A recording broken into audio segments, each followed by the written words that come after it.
Yes. And we got, all right, so welcome everybody. Today is the first of a couple days where we get to meet other professionals and get some ideas about what jobs are out there, tips for schooling. And so I'm really excited to introduce you to Brother McLeman here in a little bit. Keith, thanks for being here, by the way. Yeah, good to be here, Michael. Thanks for having me. Awesome. All right. So just a couple quick reminders for the class before I turn the time over.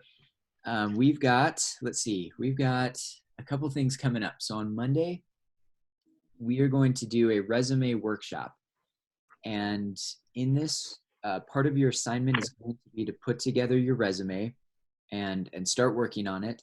You've already turned in what you have right now. Savannah and I saw those. You could use a little work. And so what we've done is we've got a really good example that we want you to use. And some of you have like beautiful resumes with flowers on them and stuff like that. You're going to knock that off, your business major. So we're going to put you into one format that and to be honest, employers like that better. They want a single format. They know that when they come to BYU, Idaho, this is how the resumes are going to look, so they can jump to what they think is most important. So follow that that example. It's the Emma Smith example, and put your resume into that format. Now on Monday, what we'll do is we'll come together. I'm going to give some tips on resumes. Savannah can give some tips of what she's seen and what works, and then I'm going to try this new thing where we'll split you into groups in Zoom, and then you can work together to improve your resume. And this is something that we'll go through the rest of the block doing, is just sprucing up your resume so that it doesn't look like it did when you turned it in at the beginning of the semester. All right. So Savannah, anything else that you want to talk about with upcoming events or things that you've seen with grading? Just follow the rubrics, especially with the resumes in the past. People don't look at the rubric. And so one of the big things is turn it in as a PDF file, not a Word document. So make sure you look at the rubric when you're doing that with all assignments as well. And that will help you get good grades. Yeah, that's a great tip. And like we told you at the beginning of the semester, you're going to be okay. Just follow the instructions. You'll get an A in this class. This is not calculus. All right. So all right, very good. One more announcement that I didn't even think to talk about, but Brother Crawford in my department sent an email out to the whole department today saying that during his class and in a breakout session, he joined this breakout session and noticed that one of his students was driving a car while taking a class on Zoom. All right, now again, I didn't think I'd ever have to say anything like this. So help me if you do that, all right? Especially with a lawyer as your teacher. Don't all right, so now it is hereby known and decreed forever and henceforth, you will not be driving while you are taking a class. Okay. Again, like one of those things that I never thought I'd have to say. All right. All right, so I think those are the announcements that we wanted to cover. So I do want to introduce Brother McLeman to you. And this is somebody I'm really excited to have back. He came to my class last semester, and yeah, it was great. Like, I loved it. And so Keith is here to talk a little bit about the study and the professional life of somebody in supply chain and purchasing. And again, this is one of the options that we have in our college, in the Business and Communications College. And so we like to do this. And it's also a time for you to come in and ask questions. While Brother McLeman is talking, I hope that you'll think about what it is that you want to ask him, questions that you have, for example, that again, you can ask a professional, somebody that's been there, that's been in your shoes, that has been a student and has figured a lot of things out. This is one of my favorite parts, Keith, that you talk about. It's just kind of that like how you came into this, and how you figured it out, and anyway, it's something that I can totally relate to. So I think that's one of the reasons I like it. So with that, Keith, why don't I turn it over to you and have fun with this class. Awesome. Thanks, Michael. Michael, can you hear me okay? Uh-huh. It's great. Perfect. I'm just hearing some other sort of like conflicting. Is everybody on mute? Not that I only want to hear my voice, but can you just check that you're on mute if that's okay? Awesome. Thank you. Well, thank you. Well, good morning, everybody. What a good-looking bunch of human beings, man. Huh? You make me jealous. As I sit here, it was my birthday yesterday. I turned 41, and age has not been good for me, man. I'm sitting here with a pot belly and a bald head now. You know, I used to look like you guys, man. Glorious, glorious. Well, listen. Thanks for having me, Michael. It's absolutely fabulous to be here with you this morning. Michael did mention I taught this class once before. I spoke with a class once before, but what he failed to tell you is he's still receiving complaints since then. That's probably about 5 months ago. So hopefully they've eased off a bit, Michael. But I would like to thank Michael for the opportunity this morning. Michael's a good man and a good friend of mine. And I think probably what I appreciate most with this opportunity is that I've been working from home for about a month now. And this is the first time I've been forced into the shower, you know, for a shampoo and a shave. So it's tremendously appreciated. My wife is so grateful to you, Michael. So thank you for that. Yeah, so my name's Keith McLeman. I am currently working here at BYU Idaho. I tend to shout, by the way. If I'm shouting into the mic, I apologize. I just get nervous, you know. I work here at BYU Idaho in the purchasing and travel office. I've been working here for the past 2 years. And to say they've been the best 2 years of my life is not true, but it's probably pretty close. It's been an absolutely fabulous experience. The campus, working with the students, working with my colleagues here. It's just a great spirit. I love the mission of this university. So we'll talk a little bit more about that in a wee while. But yeah, so I'm actually not from Rexburg. I come from a small group of islands off the northwest coast of Scotland called the Outer Hebrides. I believe Shakespeare described them as the end of the earth, if that gives you any kind of idea of the environment I grew up in. Pretty windswept, rough weather, and nice beaches, but just nobody on them because of the weather was so bad, you know. So I grew up there, went to, what can I tell you? Let me tell you a little bit about myself first. So grew up in Scotland, member of the church. We're a convert family. My father and my mother joined the church from missionaries knocking doors. So it is proof that tracting can work. You just don't know the type of families you're going to bring into the church, mind you. So there you go. But grew up in the church. When I was 10 years old, we joined. Raised in the primary program, the young men program, and then off on a mission. I served a mission in the Ireland Dublin mission, is what it was called at the time. It's now the Scotland Ireland mission. So that was a fabulous experience. It was close to home, so I was very familiar with the culture and the same language essentially. So it was okay. We enjoyed that. After my mission, I went out to BYU in Provo to school. So I feel at home here among the BYU students. I went to BYU with really no real academic goals in mind, oddly enough. I was chasing after a wife, and I found myself quite unsuccessful in my endeavors, actually. Graduated from Provo single. That wasn't for a lack of trying, I can promise. I think the idea of dragging her home to the Hebrides was probably just too much for the girls I was dating. We graduated from there, and through a process of elimination is really the only way I can describe it. I started to narrow down what I could actually do academically. I started in on the sciences. I took a bunch of chemistry and biology classes with the aspiration of a medical career.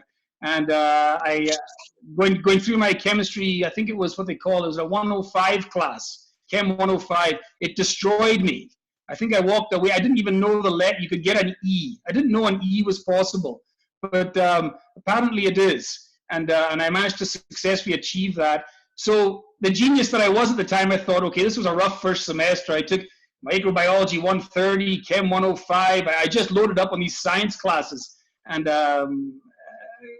quickly came to find out it was outside of my academic bandwidth, shall we say, and walked away pretty humbled by that experience. And I thought to myself, well, I've got to get this GPA back up above a 1, so let's see how I go about doing this. And I thought, right, what I'll do is I'll retake them, right? The genius in here, right, says I'll retake these classes, and I'll get my GPA up again. And so I think I maybe got a couple of C's and a few D's on my second semester.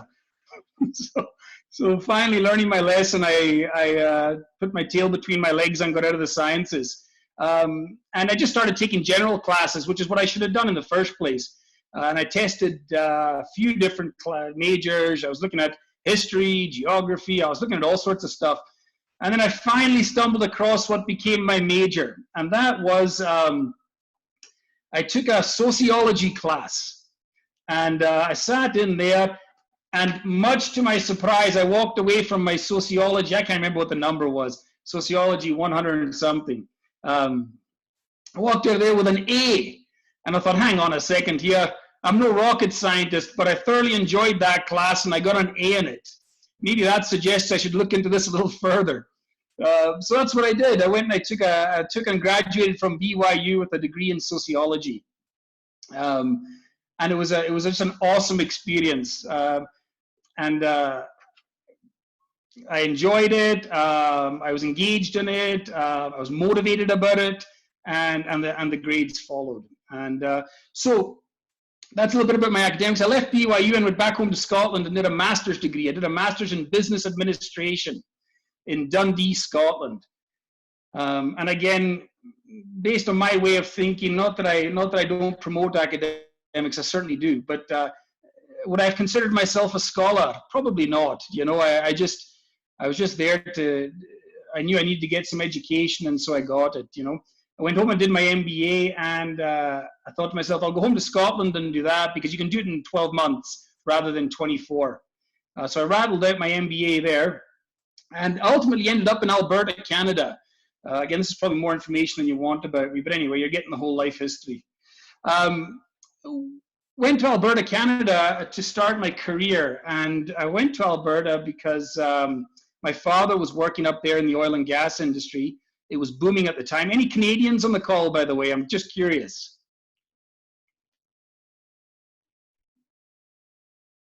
Are we all okay? Well, I'll find out a little bit more about you guys in a little while, and I will ask some questions, I promise. So Benjamin Wilson does say yes. So we got at least one. Hey, Benjamin. Welcome, brother. Welcome. I worked in Alberta, Canada for all going on 10 years before I came down to BYU, Idaho. And that was predominantly in two industries, in the construction industry and then in the oil and gas industry. I actually stumbled into it, and this is maybe a little bit more now, moving from the personal into the professional. Supply chain management is what I do now. It's what I've been doing my whole career now. And I really effectively, just like my degree, I would like to say that it was planned and strategic and well thought out, and it really wasn't. I graduated with my MBA, and I effectively just started looking around. I looked at everything from youth counselors to, I would have, quite frankly, at that time, I would have taken anything work-wise just to get into the world of employment. So I'm by no means the right template to use for your career development. In fact, the career development department on campus would probably shut this Zoom call off right now. But nevertheless, I stumbled into sociology, and then I stumbled into my career. I got offered a job as a buyer. I didn't even know that was a career. I had no idea that there was a profession of buying.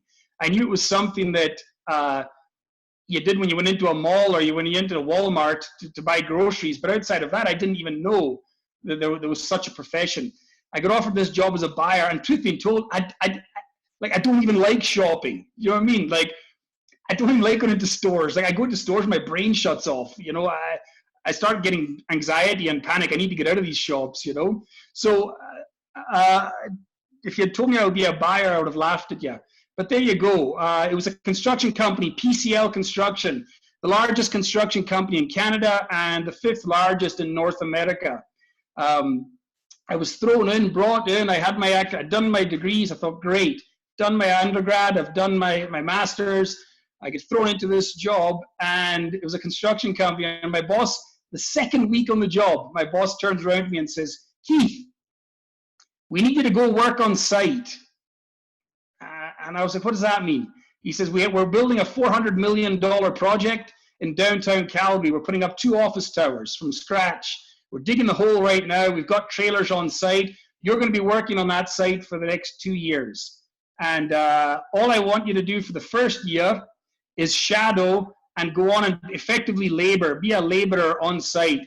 He says, you've got all this academic, and this is an interesting point to keep in mind, you've got all this academic experience, but you've got no work experience. He says, you're new to construction, you don't know one end of a hammer to another, and we're going to have to fix that before you go about buying stuff for people. You need to know what you're buying before you can buy it. So I then spent the next year of my life in Calgary, Alberta, and as you know, if anyone knows Alberta, it's like 8 months of winter. So I ended up laboring on a massive construction site for a year, working with people from all over the world and all sorts of backgrounds. I would say I was perhaps the only LDS on the construction site, and I'm basing that off the language everybody used. But overall, quite an experience, eye-opening to say the least. So I spent 3 years with, first year freezing my rear end off in Alberta, picking tools out of 6 feet of snow and trying to catalog them, and it was quite an experience. In fact, I went to school to try and avoid that, you know, and then I found myself right back there doing it anyway.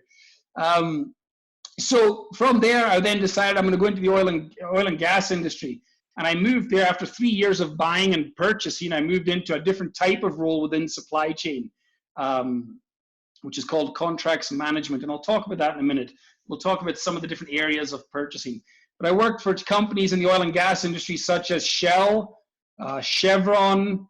I worked for some what they call engineering and procurement companies, an Italian one called Saipem, Worley Parsons. So I worked for quite a few different companies in the last 10 years. In fact, probably more than I should have. Some of them were contractor roles and others were employee roles, which caused quite a bit of the movement between companies. Most of that work was in Fort McMurray. It's an oil patch in northern Alberta. From there, an opportunity came up to work with BP in London, England. So I hopped over to London, took my family.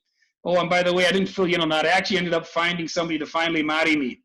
I sealed the deal as quickly as I could in case she changed her mind. You know what I mean? So married a girl called Cami from Alberta, from Calgary. We met in the YSA scene. We now have 2 children. Cameron and Benjamin, 8 and 6 years old, and life is great. We can't complain. Well, for me anyway. I don't ask her in case she tells me the truth, you know. But overall, moved over to England with my family. Took my wife and my kids. It was a 3-year contract. The oil price tanked when we were over there. I was a contractor, and they laid off 3,000 contractors, me being one of them. So after 6 months, I returned to Alberta. There was a period of unemployment there, which I'd love to talk about sometime with you as a fascinating experience. Not one I'd like to repeat, but lots of lessons learned. And then came down to BYU, Idaho. So from then I've been here for 2 years. So sorry, that was probably more information than you wanted. But before I move into the supply chain piece, which is really why Michael has asked me to speak with you here today, does anybody have any questions just off the bat here about supply chain? Is anybody like me where you're like, I don't even know what that is, Keith? Or talk to me. Don't be shy either. Yeah, so I'm planning actually to go into supply chain myself, and I was curious around this area of Idaho, what would be like the top 5 companies to get an internship with to get a good reference in future job interviews? Fabulous question. Probably the ones that I know most of are probably the ones that you already know about. I believe there's a government set up in near Rigby called INL. I believe that's some type of nuclear facility with the government. Big employer for the area, and some very robust, and I say very in the sense of, because it's government, you're going to find that the processes, procedures, and exposure you get within those supply chain functions are superb. You will never get a more detailed and more robust experience. There are other places like Melaleuca as well. I have a student that called David Zheng. Some of you might know him. David is I think he runs the supply chain student group here on campus, so he's one of the leaders of it anyway. David's just doing an internship. We're starting one with Melaleuca, I believe. There's the university themselves. I had a student do an internship here with us in our office last year. I don't know, Michael, are there any other companies that you can think of? So down in Idaho Falls, there's a couple agricultural companies. What is it? Ora Ida or something like that. And there's Patandin. A lot of these companies that do agriculture work, I think there's some possibilities there. Yeah, that's what's coming to mind right now. And they would be local. Of course, there's the Walmarts of the world, etc., if you want to go further afield. But yeah, great question. Any other questions? How do you start in supply chain? That's a great question. That came from Chris. Is that right, Chris? Yes. Chris, great question. Well, I think the way you guys are doing it or setting yourselves up is a far more efficient way about it. My experience, as I mentioned, was pretty much stumbling into it. I hit a hot market where, quite frankly, they'd take a warm body and throw it behind the desk. That was me. And in that situation, it's timing and opportunity are one things that benefit you. In a market where there's a bit of a downturn, can be a little trickier for sure. But I think there's a couple of things. I think, first of all, to get into it, you want to understand it, first of all. I mean, be strategic about it. Learn about it now while you're freshman or wherever you are in your career, the student career right now. Take classes in it if you can, and you're very interested in it. Major in it. Get academic qualification. I have none. I have a general business degree, but I don't have a supply chain certificate or a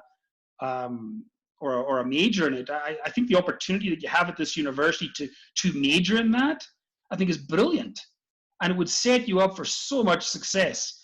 So I think being qualified, getting experience early, even if it's part-time internship, after school, whatever type of experience you can get, even if it's very basic supply chain, like working in a warehouse, working in a store, stacking shelves, whatever you can do to get a little bit of experience on the resume, get some classes under your belt in it.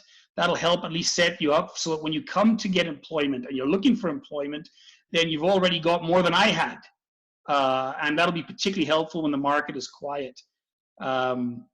I think that's probably what I would say. In terms of job hunting itself, I mean, that's a whole other conversation. And I'd be happy if anybody ever wants to sit down with me and talk to me about strategies around getting your resume out, getting in front of the right people, getting yourself noticed and interviewed. Absolutely. I've been doing this. Like I said, I've probably had 10 jobs in the last 10 years. I know all about looking for work. So please feel free to reach out to me if you have any questions on that.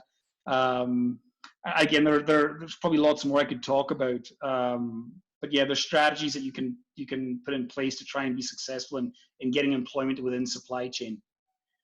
Any other questions? I hope I answered that. I don't know. That was great. I have another one if Sure. that's okay. Yeah. I work in tech support and on campus, and I'm obviously not like a computer science major or anything. I'm just business finance, but I was wondering, like, is that something that would be beneficial to have on a resume? Is like tech support experience, IT? Is there any additional like secondary skills that would be like really beneficial to business, supply chain and stuff? Yeah. Well, let's talk a little bit about supply chain, Chris, and hopefully I can answer that question as we go through it. But to your question, yeah, absolutely beneficial. So you're talking about IT, for example, business finance, things like that. So let's look at supply chain as an industry. So first and foremost, one of the things we need to recognize is that supply chain exists anywhere that there's a movement of goods and services, anywhere. And I don't know, unless you can help me, I don't know any industry where there isn't the movement of some type of good or service provided within it. I don't know probably any job, in fact, where you could sit back and say, you think, well, Keith, what's a seminary teacher got to do with supply chain or that? Well, he does. He's got materials he needs to buy. He's got services. He's got electricity that he's got to put into his building. He's got to get the internet into his building. You know, it really touches every industry. So the one thing I would flag right out of the gate is don't ever think that supply chain is a one-shoe-fits-all thing. If you have an interest in IT, for example, let's talk to Chris's point. IT is a superb area for supply chain. In fact, it's the one I'm in right now. So all of the buying that I do and all of the services that I purchase are solely and specifically software and hardware. It's what I do. So if you have an appetite for technology and you have an appetite for IT, then supply chain is a great space to move into. Not only that, that type of an interest, say for example for IT, is a very niche market. So what you're going to find is that if you have that skill set, you have that background in IT, and you bring it to supply chain, like a company like Shell, for example, they're going to gobble you up and you're going to make a fortune, you know, and I do mean that, a genuine small fortune, because you have that experience and you're applying it to supply chain. Most supply chain professionals are general, like myself. They've touched everything: construction, higher education, oil and gas, pipe, you know. But to have a skill set like that and bring it to supply chain, very powerful. If your interest is in hairdressing, if your interest is in computer games, if your interest is in sports, like I tell my boss, I tell my boss this, I say, Mike, his name's Mike Thuis, and I say, Mike, I says, if I love this job and I love this university, but let me tell you something, if Manchester United approach me tomorrow with a contract to be their supply chain manager, I'm out of here. I'm out. I love soccer. I love Man United. I have any, it's all in my office, my Man United paraphernalia. But I'm a huge soccer buff, and if one of these Premier League teams wants me to buy their, I don't know, whatever it is you'd call it, their shorts and T-shirts, I'll do just that, you know. So, but that's what I'm saying, is every industry has some measure of supply chain within it. And so to answer your question, Chris, yes, you can pivot into supply chain even after you've majored in your preference. But my advice would be to understand what supply chain is as soon as possible. And if you have an appetite for it, go now. The more experience you get in this university with supply chain, the better it'll be for you in your career, for sure. Sorry, I went on a little bit there. I get excited about this topic. Any other questions? Keith, I'll just jump in. There's a question from the chat. Blaine wants to know your thoughts about Arsenal. Ah! Who's Blaine? I bet you Blaine doesn't have his camera on. He should be ashamed of himself. Where is he? Turn that camera off, Blaine. I have my camera on. I got plenty of Arsenal jerseys in my closet. So good on you, man. Good on. They're a good team. I can't. They've caused me some pain in my lifetime, but some hard. But no, anything soccer is all right with me, man. That's a great question. Thank you. So let's talk just for a minute. I know Mike likes to get you guys out of here a little early, but I might be a little bit selfish with you and hold you till the end here. We'll see how we go. So I'm thinking, let's talk just a little bit about the facets within this, because supply chain is such a, I don't know what the word is. What word? You guys are smarter than me. You'll find a good word for this. But I look at that word and I think, what is that? It tells me nothing. Supply chain. What is a supply chain? Do you know? Well, supply chains are pretty basic, right? They're not rocket science. What you're doing is you're moving goods and you're moving services from one point to another. And what you have is you have different participants in the supply chain that have their own agendas. Everybody wants to make money, and they want to do that by moving a good or a service from one location to another. For supply chains to be successful, they have to be every party on it. Although, and this is the from a theoretical standpoint, the fascinating part about supply chains. How do you get companies who are inherently self-interested and who put their own priorities first? How do you get them to work together in a cohesive way? For example, one company might have, for example, a supplier who's supplying them that's giving them a smoking deal on the product. They're then going to move that product onto the person who's buying it or onto the reseller of the product. And in the process of doing that, how do you get the company who got the savings at the start of the supply chain to pass that through to everybody else if they're not being honest, transparent, upfront? The whole process of self-interest versus the interest of the supply chain is brilliant to dig down on and take a look at. This not what the topic is for today, but these supply chains are how do I say this? They're fluid. Some are successful and some fail miserably. And the question behind it is what makes these supply chains successful. But really, within the supply chain, like I said, you've got these different players. What are the types of jobs within these supply? Well, I talked about the one I did initially, which was buying, pure buying. You get a requisition on your table, comes in front of you, you look at it, you say, here's 50 different items. Keith, go get that for me. And my job was to go and source that stuff. Who's got it? What are they selling it for? And simply getting 3 quotes and buying it, nice and easy, right? Nothing too complicated, you wouldn't think. But that's what they would call transactional buying, right? Where you're buying the material, it's just transactional. You cut POs, you bring it in, it's done. Just like you do with your shopping. You go, you look at what's out there. Will I go to Brolam's? Will I go to Walmart? Brolam's has got better price on, I don't know, toilet paper. Well, that's a hot topic at the moment. We won't talk about that. But toothpaste, I'll buy it from there, right? Just transactional buying, and that exists in industry, and that's a role that people fill and love. Just cutting hundreds of POs a day out to the field. Then there's strategic buying, which is much different. That's where you're looking across your organization, and you're saying, okay, what are the needs broadly across the organization, and how can we bring those needs together strategically to leverage the volume and to leverage the opportunities across the organization to then go out and cut deals and negotiate deals. It's for me, a much more interesting experience than just transactional buying. Strategic buying is fabulous. You're working.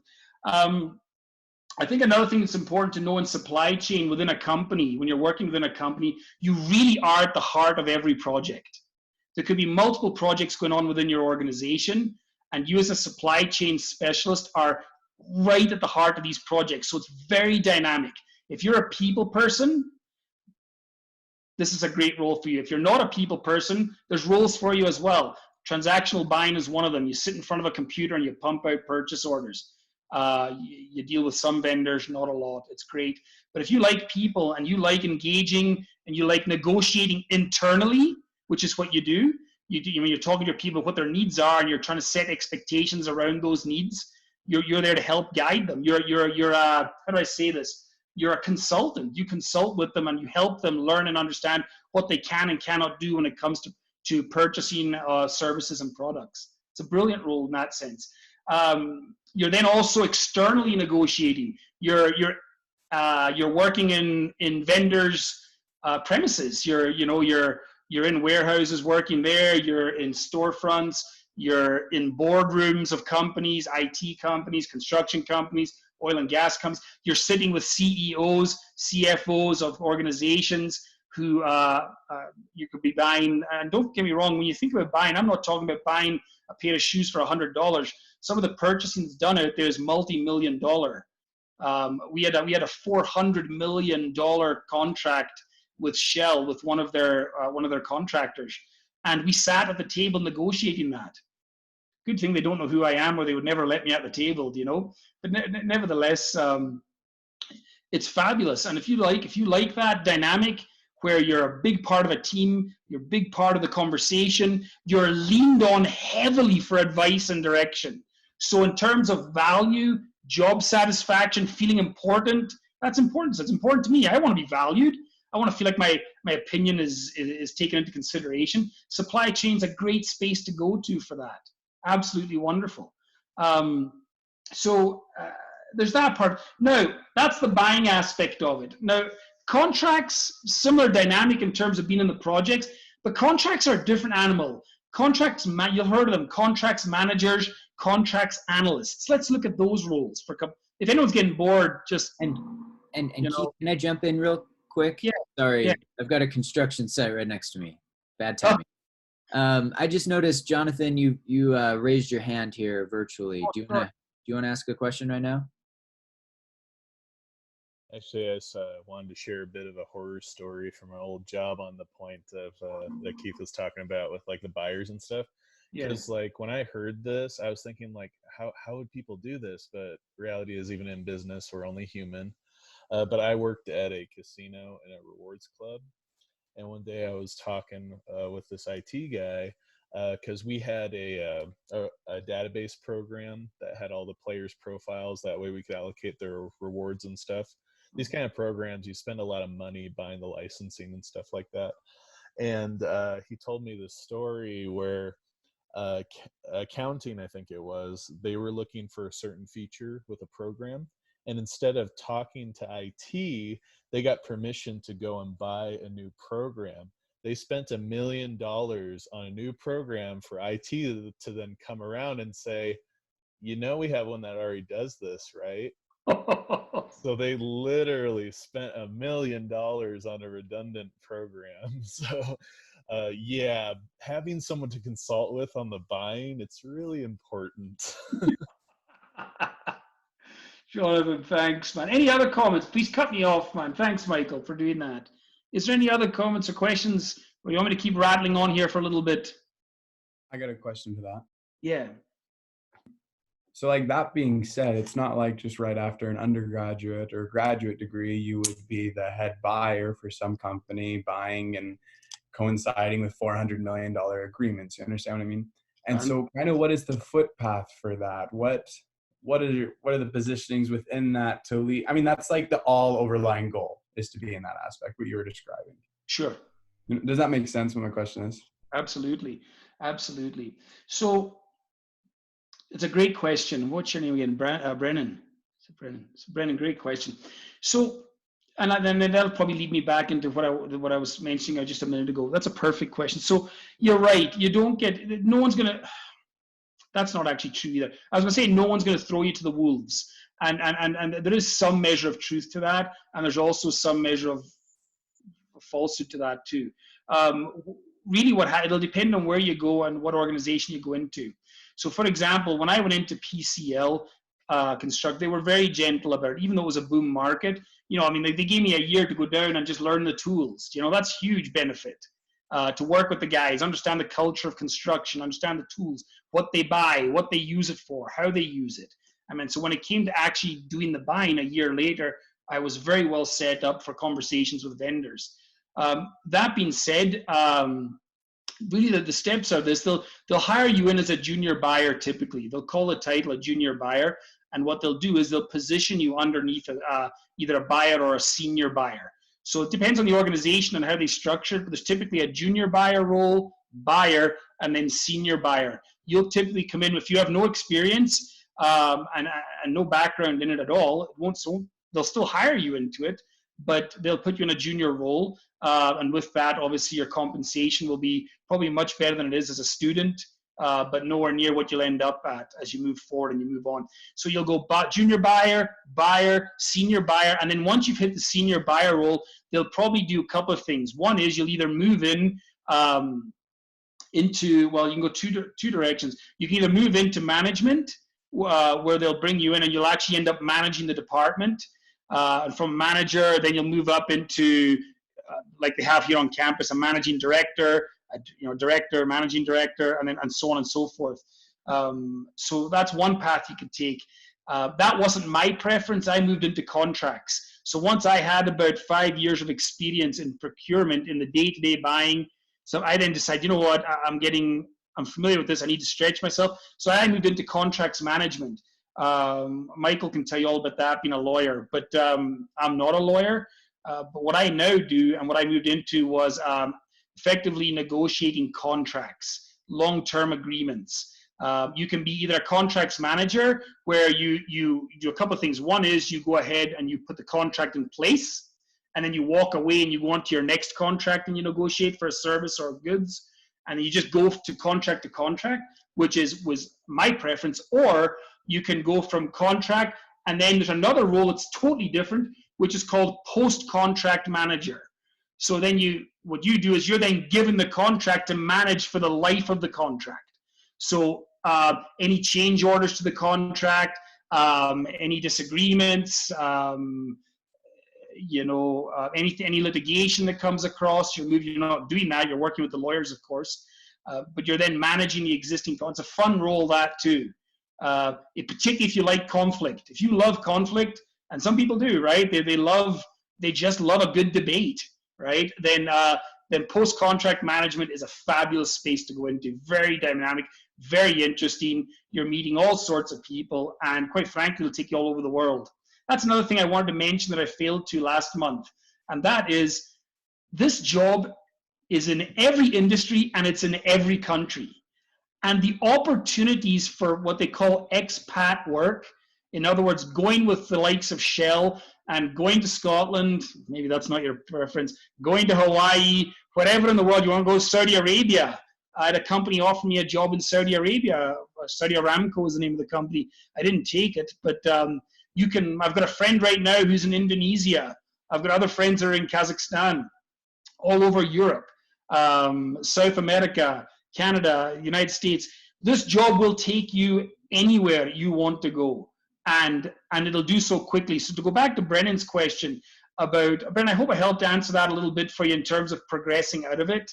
Okay, and I think it's important to know that you can be a junior buyer and still move abroad. You don't have to be in a senior position to do that. That's an opportunity that's given to you pretty quickly if you want it. I can speak to the oil industry and the construction industry, but I'm sure it's the case widely. Walmart's everywhere, right? So there's the contract manager, there's the post-contract manager, and then there's this job, and this will appeal to some of you. You'll probably find this like a big chocolate cake. For me, horrifies me. It's called a contracts analyst. Now, if you like spreadsheets and you like numbers and you like graphs and you like statistics, then this is the world for you. If you like all those things and you like making a lot of money, then I would welcome you to look into that contract analyst role, because they are hard to find.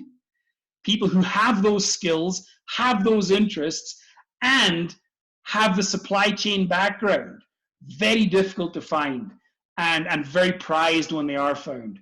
So that's another role within supply chain that gets some people fired up. Man, I wouldn't last a week on that job. They'd fire me, Nevertheless, there's that. So anyway, let me pause again for a couple of minutes. Any other questions out there? I just have to say, once you said, and you love money, like half the class was like, me, I want to do that. You mentioned money in a class of students, and yeah, they perk out. That's actually fitting for my question, because it's somewhat directed to Michael here. So you have lawyer experience, and he's talking about contract analyst. If you were to want to do something like that tomorrow, would you be able to do that with your background as a lawyer? Not necessarily, but and Keith, this is funny. I don't think they know this. I used to work in Keith's office, so I went in and I was a contracts manager for a little less than a year before I started teaching. It was kind of a nice place to kind of get some work done before I started teaching. And so lawyers can do that. Many don't, and many don't want to. I don't understand the hesitation there, but it is different than. Well, let me just tell you the overlay. So when I was there, I was negotiating contract terms. Now that fits with my background, because that's what a lot of lawyers do. They negotiate contracts all the time, and so that part was simple. But there were other elements of the job that just don't fit within kind of the legal industry. It wasn't just negotiating. Then it was getting approvals from everybody. And typically a lawyer doesn't always have to do that. You just kind of get the deal and then let others take it on from there. but yeah, in short, there's definite overlap. But you don't have to be a lawyer to be a contract manager to negotiate these types of things. Oftentimes it's non-lawyers doing it. And even when I do it in a profession as a lawyer for some of my older, bigger firms, oftentimes I was negotiating with other people that weren't lawyers. And so, yeah, there's no need to go to law school if you want to work in supply chain and buying and contract work. Although if you do, it's a great segue in as well, as I found out. So basically, it's as long as you know what you're looking at, it's something you could do. Mm-hmm. Yeah, I think so. And really being a lawyer helps because you read contracts all the time, and it's your job to know what that contract is saying, what the implications are of that contract and those terms. But again, you don't have to be a lawyer to do that either. So there's lots of avenues into this line of work. Great question, Jonathan. Thanks, Michael. Jonathan, and just to add to that, I think that just to clarify what the contracts manager, contracts analyst, what are they doing in there? Once you get to the post-contract is really where you start the contract analysts kick in once the contract is in place, not before. So what you're really analyzing after that really isn't the terms and conditions. You're more analyzing the performance of the contract. Are they delivering on the scope of work, for example? What does that scope of work look like? Things like performance measurements you'll put in place. Some of these contracts are what they call time and material. So there's really no defined scope and no defined cost to the contract. They just monitor it. They monitor it as it goes on. Say, okay, we think we need to build a building. We don't know what it's going to look like. We don't know how many floors it's going to have. But you typically don't see these kind of contracts in building a building. But I'm just giving an example here where the scope is very, very undefined. And they don't know where it's going to end, but they just know they've got to get somewhere. And so they put in a time and material contract where every day there's reports coming in on what was done, how much it cost, what the labor hours were, etc. And so what the contract analysts are doing is they're analyzing that on an ongoing basis, and they're helping define risk. They're saying to the owners of the company, listen, this contractor has spent 50% more than we anticipated to this stage of the contract. Huge problem, right? And so they rely on the contract analysts to help them understand where they are, where they're going to be 2 years from now if they don't change, and then advise them on changes that they can make to reduce costs and to increase performance. So it's really a good, go ahead, sorry. Yeah, that's pretty cool because it's like having feet on the ground and saying, yeah, sure, you made this agreement on paper, but here's what's actually happening, and does it match up with the agreement? That's pretty cool. Brilliant, man. Brilliant, yeah. Any other, I just want to say one last thing, Michael. I know we want to get these guys out of here before quarter after, but just before I sort of give my last wee spiel here, is there any other questions, any burning questions, particularly from those people that are a little bit more shy or whatever? We did just have one come up in chat. Do you want me to read that to you? Yeah, my eyesight's terrible. Yeah, it says, can you work from home in supply chain? This is from Desiree. Desiree, great question, and absolutely you can. In fact, this whole COVID-19 experience is probably pushing that question right to the forefront of every company's mind at the moment, because every company is working from home right now. Almost every supply chain specialist is at home, so therefore, is it working? And so I think when we come out the other side of this COVID-19, in fact, I was reading an article on the BBC today. I'm a sucker for the BBC. And they were talking Barclays Bank. Barclays Bank came out with an announcement today, a huge bank in the UK. It's actually a global bank, Barclays. And they came out saying that the day of huge home offices is over. And so I think not only supply chain, I think you're going to see a lot more people working from home. It does make, there are some challenges to it for sure.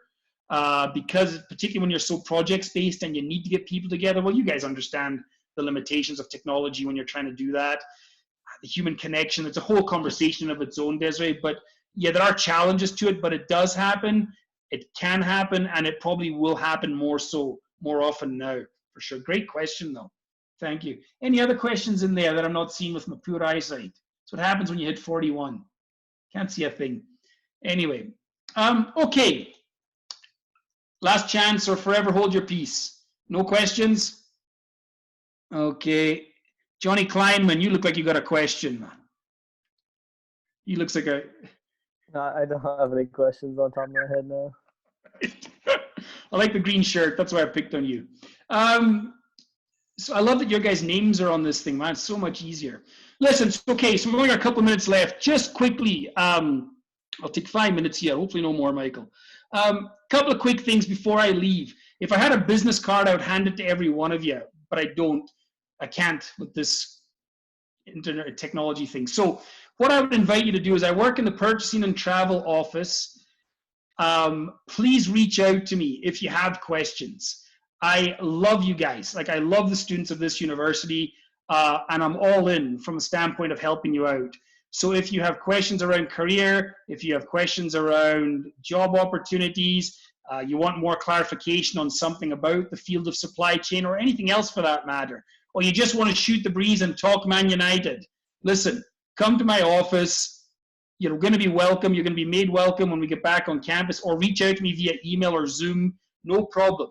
Happy to talk to you. Now, here's the personal note I wanted to leave you on in this, is this. I remember when I showed up in Provo at BYU in Provo as an international student, I was totally and absolutely lost. I didn't even know what a grade point average was or a credit. None. And quite frankly, it's a totally different system to the UK and to Scotland. I didn't know what I was going to do for a major. I didn't even know what a major was, man. They don't even call it that in the UK. So I had a huge shock to my first year at university, and I wish I could show you my my transcript. I think I've talked enough about it to give you an idea, though. It was a disaster for me. And in fact, I got a letter through from the university, and I've kept that letter in my journal. And the letter stated, Keith, if you don't get your grade point average above a 1.2, we're going to have to invite you to leave the university. That's the kind of condition I was in after my first year. I don't suspect many of you will experience what I've experienced. But what I do anticipate is the experience of adjusting to life as a freshman. Extremely challenging.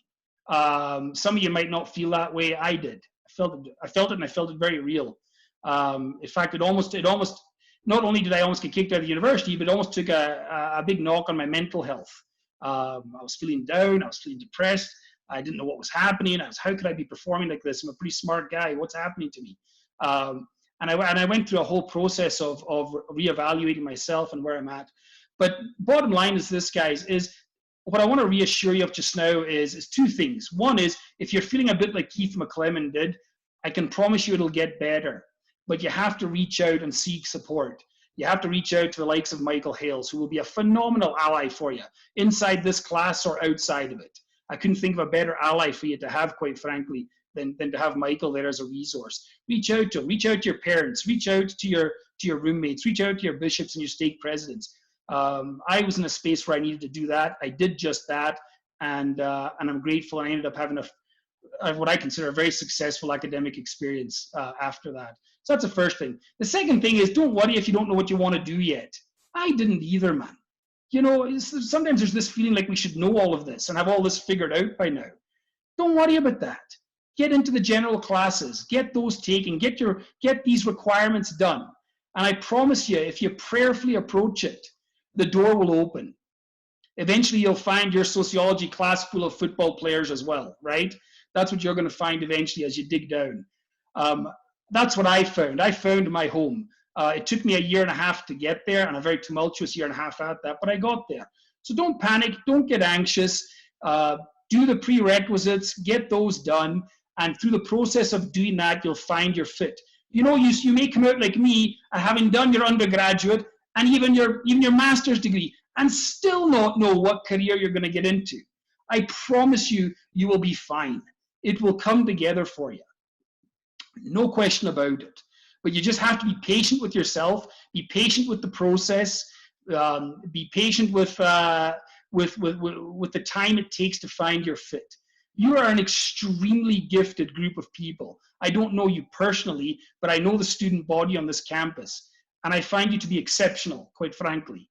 Exceptional individuals, both personally and academically. And I have such confidence in your ability to be successful. But I will leave you with this much, and that is that your key to your success, the biggest key you will have, is no question, is the Spirit. Now, I know we hear that a lot on this campus, and it can even become a bit, what's the word? When you hear the same thing over and over and over again, it becomes a little bit, I don't know what the word is I'm looking for, difficult to digest. Redundant.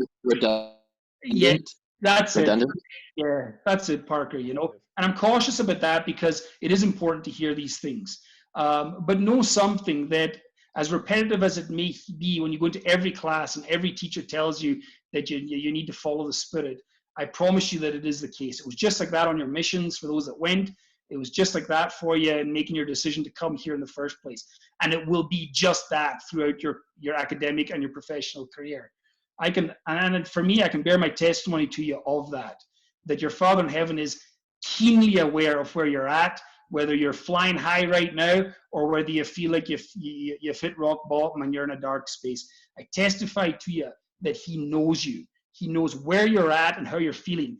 And all you need to do is find that little bit of energy to reach out to him.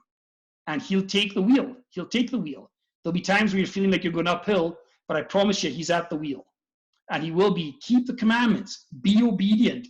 Buy into the mission of the university. This place is not an academic institution that has a priority of academics, as weird as that sounds. Its number one objective is to build disciples of Jesus Christ. And that is exactly what Michael and I are about. We want to help you become disciples of Christ, but we need you, just like with your Father in heaven, to reach out to us for support if you need it. Michael, I say these things in the name of Jesus Christ. Amen. Thanks so much, Keith. That was great. Thanks everybody for coming today. Have a great weekend, and I hope you think about the things that you've heard Keith talk about today. And we'll meet up again on Monday. So thank you, everybody. Thanks, guys. Appreciate your time. Thank you. You're amazing. Thanks, guys. Cheers. I have a quick question. How do you want us to do attendance today with Brother Hales? Oh, don't worry about it today.